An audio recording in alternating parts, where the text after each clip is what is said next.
Hola y bienvenidos. Hoy vamos a analizar una historia que es diminuta, apenas 5 frases, pero que tuvo un impacto, bueno, un impacto desproporcionado en la historia.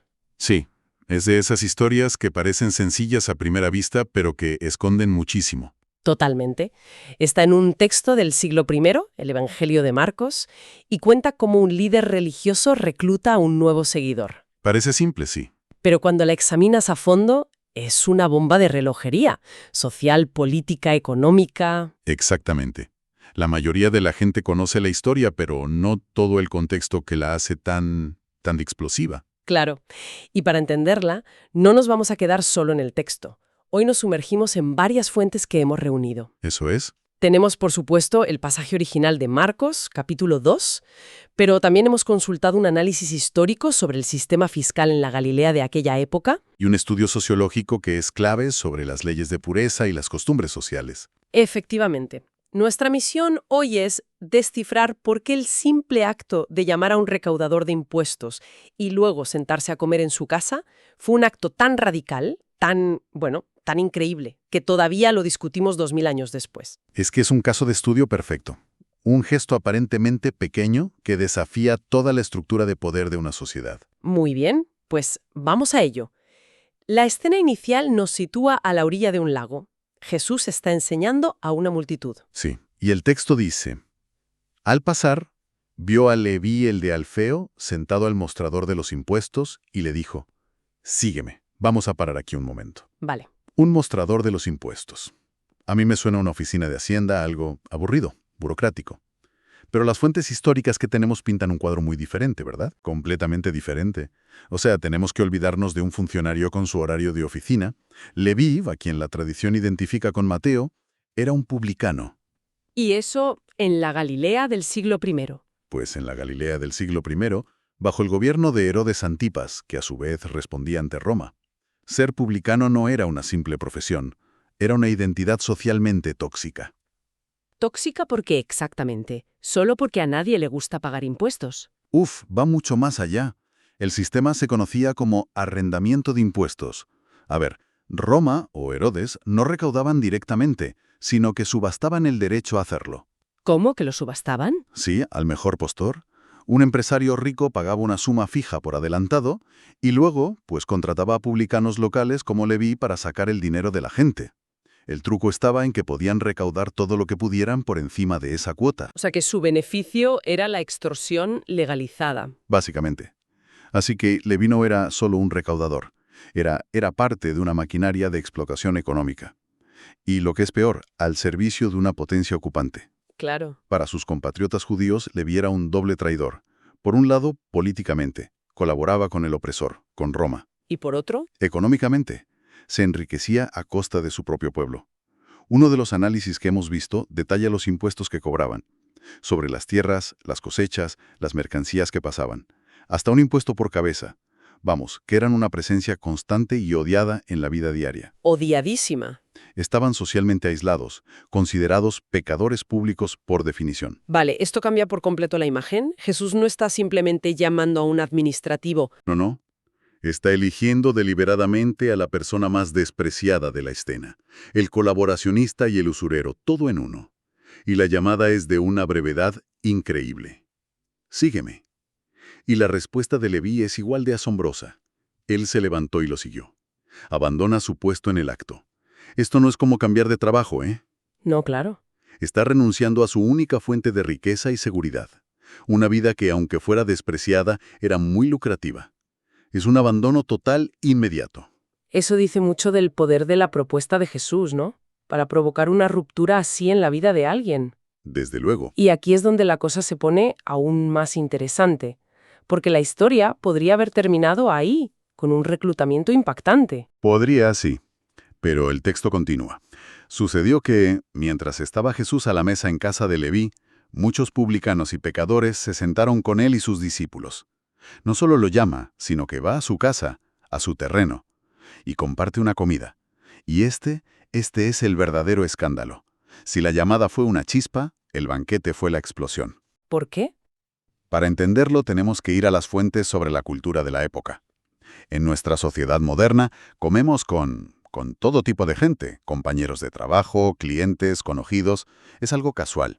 Claro, es una reunión de trabajo o un acto social sin más. Pero en una cultura del honor y la vergüenza, como la del Mediterráneo del siglo I, y sobre todo dentro del judaísmo, compartir mesa era un acto de una profundidad inmensa. ¿Qué sentido? Comer con alguien significaba aceptarlo en tu círculo íntimo. Era una declaración pública de comunión, de solidaridad, casi de parentesco. Estabas diciendo, esta persona es de los míos, comparto sus valores y la acepto plenamente. Espera un momento. Entonces, al sentarse a comer con Leví y su círculo de amigos, otros publicanos y pecadores, Jesús no solo estaba siendo amable, No. estaba haciendo una declaración de identidad. Estaba borrando públicamente la línea que la sociedad había trazado entre los puros y los impuros. Precisamente. Y aquí entra en juego el concepto de pureza ritual que el estudio sociológico que manejamos lo explica muy bien. A ver, Para los grupos religiosos más estrictos, como los fariseos, la santidad dependía de la separación. Mantenerse puro significaba evitar el contacto con personas, lugares u objetos considerados impuros. y los publicanos, claro. Los publicanos, por su trato con gentiles y con dinero sucio, estaban en lo más bajo de la escala de pureza. Sentarse a su mesa no era solo un error social, era arriesgarse a la contaminación ritual, una ofensa religiosa grave. Y como era de esperar, alguien se dio cuenta. El texto dice: los escribas de los fariseos, al ver que comía con pecadores y publicanos, decían a sus discípulos: ¿por qué come con publicanos y pecadores? Fíjate que no se lo preguntan a él directamente. Es verdad. Es una táctica clásica. Critican desde la distancia, intentando sembrar la duda entre sus seguidores. Su pregunta no es una búsqueda de información, es una acusación. Vuestro maestro, que se presenta como un hombre de Dios, está violando las normas. Exacto. No es quien dice ser. Para ellos la escena es incomprensible. La lógica dictaba que un hombre santo debía rodearse de otros santos, no de la escoria de la sociedad. Su modelo de cambio social era de arriba abajo, por así decirlo. Los puros influyen en los demás, pero manteniendo siempre la distancia. Sí. Y el modelo de Jesús parece ser de dentro hacia afuera, desde la inmersión total. Pero, ¿no podrían tener algo de razón? ¿No se podría interpretar esto como que aprueba la conducta de los publicanos? Esa es la pregunta clave. Y es la que la respuesta de Jesús aborda de frente. Él oye la crítica y en lugar de defenderse lanza una de las frases más definitorias de toda su misión. No tienen necesidad de médico los sanos, sino los enfermos. No he venido a llamar a justos, sino a pecadores. Exacto. Es una analogía brillante. Sí, es muy potente, sencilla, universal y que desarma por completo la crítica. Es una genialidad retórica, la verdad. Primero, porque nadie puede discutir su lógica. Un médico va donde está la enfermedad. Sería absurdo criticar a un médico por pasar tiempo en un hospital en lugar de en un gimnasio. Claro. Con esta imagen, Jesús se redefine a sí mismo. No es un juez que viene a premiar a los que ya cumplen, sino un sanador que viene a buscar a los que están rotos. Y al hacerlo, también redefine a los demás. Los fariseos, que se ven a sí mismos como los sanos y los justos, quedan expuestos en su autosuficiencia. Justo. Si crees que estás sano, nunca vas a llamar al médico. Su propia percepción de rectitud se convierte en una barrera que les impide recibir ayuda. Exacto. Mientras que los publicanos y pecadores, que son plenamente conscientes de su enfermedad social y espiritual, se convierten en los candidatos ideales para esta sanación. Su marginación, Su marginación, su pecado, a los ojos de la sociedad, se convierte paradójicamente en su punto de acceso. No tienen que fingir que están bien. Pueden admitir su necesidad. Y eso es todo lo que el médico requiere para intervenir. esto invierte por completo la lógica religiosa de la época, ¿no? La religión no es un club exclusivo para los que se portan bien, sino un hospital de campaña para los heridos. Es una idea radical. Radicalísima. Y con un componente político muy potente. Al legitimar a los marginados y sentarlos a su mesa, Jesús está creando una comunidad alternativa, con un sistema de valores completamente diferente al de la élite. ¿No está intentando reformar el sistema desde dentro? No. Está construyendo uno nuevo desde los márgenes. Está diciendo que el acceso a Dios ya no está controlado por el templo, por los escribas o por cumplir cientos de leyes de pureza. El acceso es a través de reconocer tu propia necesidad y aceptar la invitación. Si lo miramos desde una perspectiva de liderazgo, es un modelo fascinante.